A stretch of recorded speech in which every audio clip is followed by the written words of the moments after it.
Bonjour à tous et bienvenue à Catch Club. On se retrouve aujourd'hui pour les résultats de SmackDown Live du 19 février 2019. Allez, c'est parti. Donc le show a commencé avec Shane McMahon qui fait son entrée. Et tout de suite, McMahon met en avant Kofi Kingston et il parle de la grosse soirée qu'a eu Kofi Kingston lors de Elimination Chamber.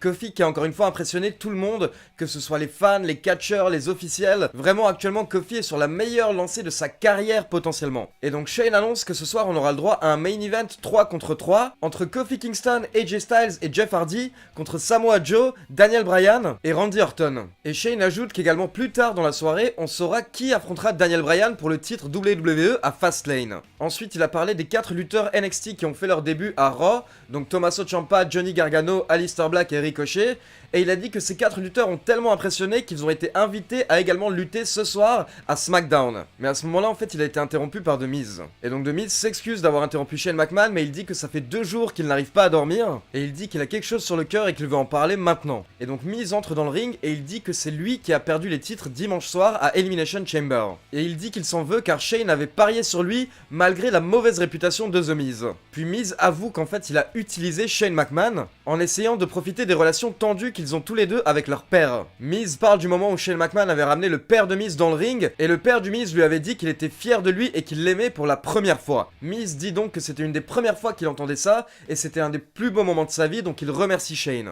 Il dit que voilà, malheureusement il a laissé tomber Shane dimanche soir, et qu'il ne peut pas contrôler le passé, mais en tout cas il peut essayer de changer le futur. Il ajoute qu'il sait qu'actuellement il n'y a plus de clause de rematch automatique, mais Shane malgré tout a le pouvoir pour organiser ce rematch, donc il demande à Shane d'organiser le rematch entre eux deux et les Usos. À ce moment-là, les Usos justement font leur entrée, et ils disent que si Shane arrive à pardonner de Miz, à ce moment-là ils sont prêts à leur donner une autre chance pour le titre. Mais ils ajoutent que Shane ne veut pas ce rematch, car Miz est une blague, Miz est un loser, Miz est un échec, et Miz est une fraude. Ils ont commencé à vraiment s'attaquer à The Miz, jusqu'à ce que Shane McMahon réagisse et leur dise d'arrêter de s'en prendre à son partenaire. Et donc à ce moment-là, Shane, énervé, a officialisé le rematch, et il a annoncé que ça aura lieu dans la ville du Miz à Cleveland, lors de Fastlane. Donc pour le moment, la rivalité entre ces deux équipes continue, j'ai vraiment hâte de voir où ça va mener. On voit que les Usos essaient de créer de la dissension entre Shane et The Miz. Moi, comme je vous l'ai dit, je sens un heel turn prochainement pour avoir un match à WrestleMania justement entre The Miz et Shane McMahon. Ensuite, le premier match de la soirée, c'était Aleister Black contre Andrade, accompagné par Zelina Vega. Et donc pour ceux qui ne sont pas au courant, c'est marrant parce que Zelina Vega, qui était donc la manageuse de Andrade, est en réalité dans la vraie vie la femme de Aleister Black. Et pour la petite anecdote d'ailleurs, donc hier soir, ils étaient au Smoothie King Center, donc à la Nouvelle-Orléans. Et moi, l'année dernière, donc quand j'étais allé à WrestleMania, j'avais justement vu le show NXT TakeOver New Orleans au Smoothie King Center. Et le match pour le titre NXT, c'était justement Andrade contre Aleister Black. Donc voilà, on est 10 mois plus tard, mais on se retrouve avec les deux mêmes lutteurs dans la même arène, mais cette fois-ci du côté de SmackDown. Et donc forcément, cette semaine est dédiée aux lutteurs qui débutent de NXT. Donc c'est Aleister Black qui a remporté le match avec son Black Mass. Ensuite, on a eu le droit à une petite interview de Ciampa et Gargano en coulisses. Et très rapidement, ils ont été interrompus par The Bar, qui s'est moqué d'eux, qui s'est moqué de leur taille, du fait qu'ils sont des lutteurs de NXT, et ils leur ont demandé de ne plus jamais les voir à SmackDown. Mais Gargano lui a répondu qu'ils vont casser The Bar. Mais au final, ça a fait rire Sheamus et Cesaro qui sont partis. On a également un autre petit segment en coulisses où on voit Jeff Hardy et AJ Styles, et à ce moment-là, on a New Day qui arrive, et donc Kofi Kingston qui tend une branche avec des pancakes dessus pour faire la paix justement avec Jeff Hardy et AJ Styles après leur match dimanche soir. Et donc Jeff Hardy et AJ Styles ont accepté, donc pas d'embrouille du côté des faces. Ensuite, donc justement, le second match de la soirée, c'était le match par équipe entre The Bar et Gargano et Ciampa, également connu sous le nom de DIY. Et donc là, on a eu le droit à un long match, 17 minutes, encore une fois vraiment pour mettre en avant Gargano et Ciampa. Et à la fin du match, on a eu un spot qui m'a fait très peur. En fait, Ciampa a fait un sunset flip sur Sheamus pour lui porter un powerbomb, mais Sheamus est retombé directement sur son genou gauche, et honnêtement, il lui a salement tordu le genou. Et sur le coup, en fait, on a vu que Ciampa s'est clairement fait mal, l'arbitre était inquiet, il a commencé à parler avec les officiels en coulisses, et en fait, Ciampa a tout de suite fait le tag, puis il est sorti aux abords du ring pendant plusieurs minutes, et donc Gargano a dû gérer le match tout seul pendant quelques minutes. Et d'ailleurs, Gargano a totalement géré jusqu'à ce que Ciampa puisse reprendre ses esprits, et apparemment au final son genou allait bien, sa jambe va bien, et d'ailleurs il a pu intervenir à la fin et porter un roll-up sur Cesaro pour la victoire. Donc vainqueur DIY, Tommaso Ciampa et Johnny Gargano, et la superbe semaine de NXT continue pour le moment. Ensuite, on a le droit à une interview de la championne féminine de SmackDown, le fantôme Asuka. Et donc directement l'intervieweuse Dasha Fuentes lui parle du fait qu'actuellement la WWE met plus Becky Lynch et Charlotte Flair en avant plutôt que la championne Asuka. Asuka répond tout simplement qu'elle est prête pour un nouveau challenge et elle veut savoir qui est prête pour Asuka. Et à ce moment-là, c'est Mandy Rose qui fait son entrée. Et donc on a le droit à un match entre Asuka et Mandy Rose, accompagné par Sonya Deville. Match d'une dizaine de minutes, et en fait à la fin, Mandy Rose a poussé Asuka dans les cordes, et donc derrière, encore une fois, lui a apporté un espèce de roll-up pour la victoire. Et honnêtement, le fait de lui donner un match plutôt long, 10 minutes, ça lui a apporté une certaine crédibilité qu'elle n'avait pas pour le moment Mandy Rose, je trouve. Donc voilà, maintenant que Mandy Rose a battu la championne en titre, est-ce qu'elle n'aura pas le droit à un match pour le titre justement à Fastlane? Et d'ailleurs, autre info importante, durant le match entre Asuka et Mandy Rose, au début du match, on a eu le droit à l'entrée de Lacey Evans.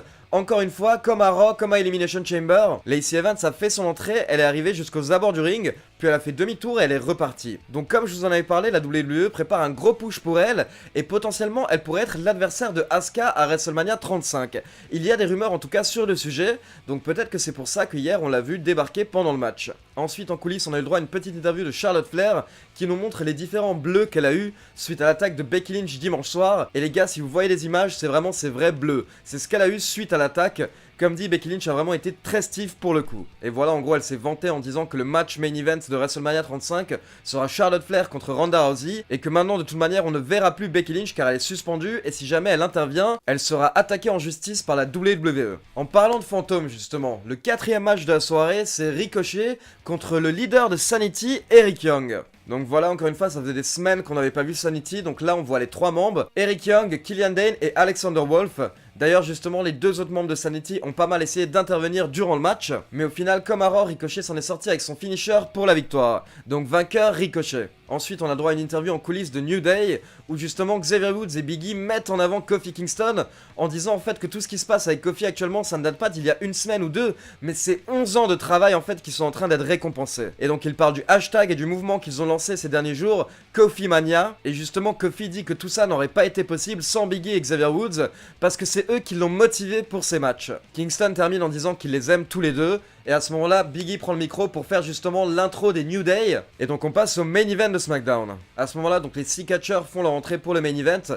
Comme je vous l'ai dit, c'est un match 3 contre 3 entre AJ Styles, Jeff Hardy et Kofi Kingston contre Randy Orton, Samoa Joe et Daniel Bryan, donc les 6 lutteurs qui se sont affrontés à Elimination Chamber. Et donc lors de son entrée, Daniel Bryan fait un speech contre le public comme d'habitude, et il fait une annonce importante. Il annonce que son adversaire à Fastlane n'est pas sur le ring actuellement, donc ce ne sera pas un des catcheurs qui est dans le main event ce soir. Et donc forcément beaucoup d'action et une fin de match qui tournait autour de Kofi Kingston. Kofi qui a d'abord effectué plusieurs sauts, plusieurs dives dans tous les sens pour éliminer ses adversaires. Le dernier gros saut c'était un Trust Fall Dive sur Daniel Bryan et Rowan, et donc par la suite il prend Daniel Bryan, il l'amène dans le ring et il lui porte son Trouble in Paradise pour la victoire.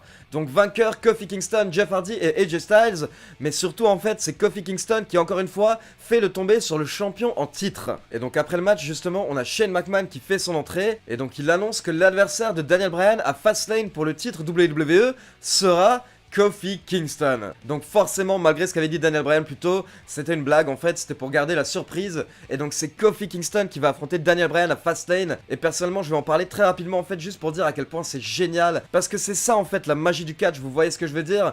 Tout ça n'était absolument pas prévu jusqu'à il y a 2 semaines, et il a fallu une blessure du pauvre Mustafa Catch Club pour que Kofi Kingston puisse prendre sa place alors que ce n'était pas prévu. Et au final en fait il a plus ou moins pris le push qui était prévu pour Mustafa Ali, sauf qu'en fait il l'a amené à un autre niveau. Et grâce à l'appui des fans, grâce aux réactions de la foule, il a réussi à impressionner les officiels, et aussi grâce à son talent dans le ring bien évidemment. Et tout ça est vraiment organique en fait, c'est naturel, et du coup maintenant on va se retrouver avec Kofi Kingston dans le match pour le titre à Fastlane.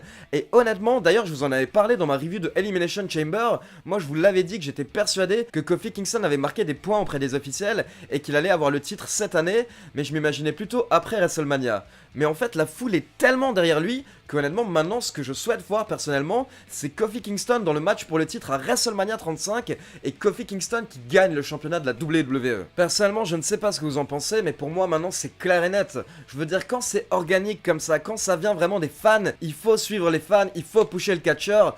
Et là vraiment je veux dire Kofi Kingston le mérite en tout point. Le gars est là depuis plus de 10 ans, le gars a toujours été un bon soldat, il est très bon dans le ring, il a l'appui de la foule, donc voilà, pourquoi pas le tenter. De toute manière honnêtement je ne voyais pas de bon adversaire actuellement pour Daniel Bryan, on n'avait que du réchauffé au final. Samoa Joe a eu le droit à ses chances pour le titre contre AJ Styles, AJ Styles était champion pendant 1 an l'année dernière, Randy Orton a été champion plus de 10 fois, Jeff Hardy actuellement honnêtement il a pas la hype pour être champion du monde, donc voilà, pourquoi pas avoir un feel good good moment à WrestleMania 35 et donner le titre à Kofi Kingston.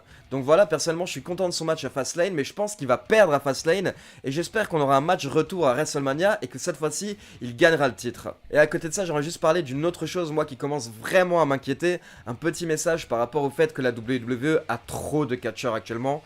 J'en reparlerai dans d'autres vidéos, mais honnêtement là le fait de lancer ces 4 catcheurs NXT cette semaine, surtout dans des villes où ils n'ont pas reçu des pops énormes, j'ai vraiment trouvé ça dommage, surtout qu'en fait on vient à peine de lancer quelques autres catcheurs il y a un mois, comme EC3 par exemple, et Heavy Machinery, etc., qui ne sont pas établis du tout encore. À côté de ça, je pense à des gars comme Andrade ou comme Elias qui pareil arrivent de NXT, mais qui ne sont pas encore totalement établis, je veux dire. Et du coup maintenant on voit déjà ces lutteurs comme Elias et Andrade perdre contre les nouveaux lutteurs qui viennent arriver d'NXT. Et du coup en fait si on n'arrête pas d'enchaîner ces vagues, au bout d'un moment on a des catcheurs qui vont se perdre dans le lot et vraiment ça va être dangereux. On parle même pas des catcheurs qu'on n'a pas vus hier lors de SmackDown. Je vais citer Rusev, Nakamura, Rey Mysterio, les Good Brothers, voilà, il y en a plein que j'oublie encore et vraiment ça commence à m'inquiéter. J'ai l'impression que la WWE cherche à embaucher un petit peu tout ce qui bouge pour éviter justement que les autres fédérations embauchent ces lutteurs, mais du coup malheureusement elle gâche la carrière de certains lutteurs qui se retrouvent à rien faire au sein de la fédération. Et d'ailleurs, petite news pour terminer la vidéo, sachez que hier soir Tye Dillinger a annoncé sur Twitter